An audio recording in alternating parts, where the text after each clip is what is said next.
দেশে যে ক্রমান্বয়ে দুর্নীতি যে হারে বাড়ছে তা এখন প্রতিযোগিতা দিয়ে দুর্নীতি বাড়ছে। প্রত্যেকটা জায়গায় আমরা দেখছি দুর্নীতির মহাসমারোহ চলছে।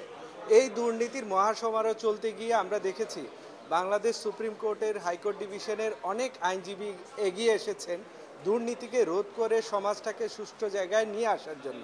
তারই ধারাবাহিকতায় আমরা দেখেছি বাংলাদেশ সুপ্রিম কোর্টের রেগুলার প্র্যাকটিশনার আইনজীবী মোহাম্মদ সাজ্জাদ হোসেন রিট পিটিশনার হিসেবে এই রিটটি দায়ের করা হয়েছে। আমি ফাইলিং লয়ার হিসেবে এই রিট পিটিশনটা দায়ের করেছি।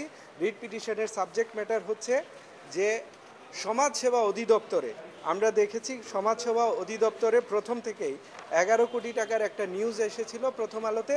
পরবর্তীতে আমরা দেখেছি সমাজসেবা অধিদপ্তরে বিভিন্ন প্রকল্পের টাকা লোপাট করার জন্য প্রায় 907 কোটি টাকা লোপাট করার জন্য তাদের যে কারসাজির মাধ্যমে বিভিন্ন প্রকল্পের টাকার ব্যবহার না করে সেই প্রকল্প থেকে টাকা তারা নিজেরা আত্মসাৎ করার জন্য বিভিন্নভাবে লিপ্ত রয়েছেন। আমরা দেখেছি আর্সেনিক প্রকল্পের কথা বলে সেখানে টাকা লুটপাট করা হয়েছে।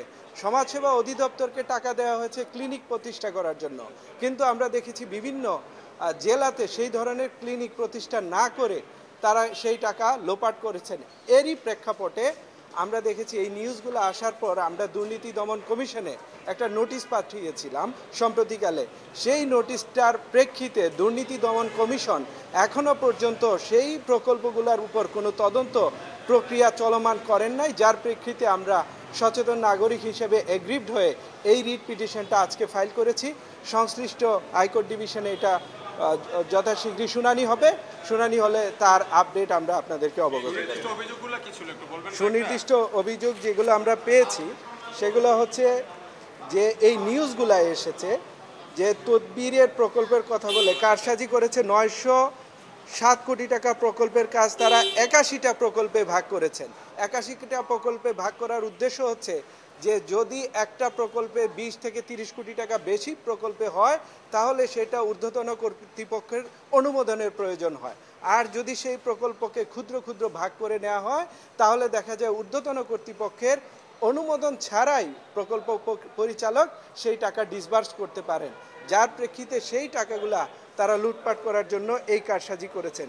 এছাড়া আমরা দেখেছি আজি টিভিতে যে নিউজগুলো এসেছে সেখানে বলা হয়েছে আর্সেনিক প্রকল্পে যাদেরকে চিকিৎসা দেওয়ার কথা ছিল সেই প্রকল্পে যে ঔষধ এবং অন্যান্য সুপেয় মিষ্টি পানি তাদেরকে সরবরাহ করার কথা ছিল, সেই পানির টাকার প্রকল্প সংশ্লিষ্ট আর্সেনিক যারা রোগী ছিলেন তাদেরকে সেবা এবং তাদেরকে বিশুদ্ধ পানির সরবরাহ না করে এই টাকাটার কোনো হদিস পাওয়া যায় না।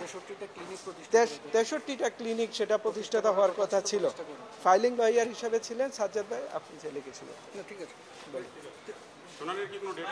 শুনানি আমরা আগামী সপ্তাহে এটা শুনানি করতে পারবো বলবো। আমরা চেষ্টা ফাইল করেছি মেইন 23, যেখানে justice Mohammad honourable justice Mostafa Zaman Chowdhury রয়েছেন, এবং আমরা স্পেসিফিক চেয়েছি হাইকোর্ট ডিভিশনের কাছে যে দুর্নীতি দমন কমিশনের যে এই ইনঅ্যাকশনটা সেটাকে liable to be declare to have been done without lawful authority and is of no legal effect.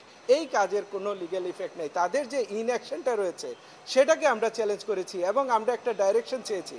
আমরা যে নোটিশটা দুর্নীতি দমন কমিশনে দিয়েছি সেই নোটিশের উপরে তদন্ত করে এবং সেই নোটিশটাকে কার্যকর প্রেক্ষিতে নিয়ে আসার জন্য এবং সেই নোটিশের সত্যতা যাচাই করে যেন একটা তদন্ত করা হয় এবং এই প্রকল্পে যে সকল দুর্নীতির কথা উঠে এসেছে বিভিন্ন নিউজ গণমাধ্যমে সেই দুর্নীতিগুলোকে যেন সুষ্ঠুভাবে তদন্ত করে আদালতকে অবগত করা হয়।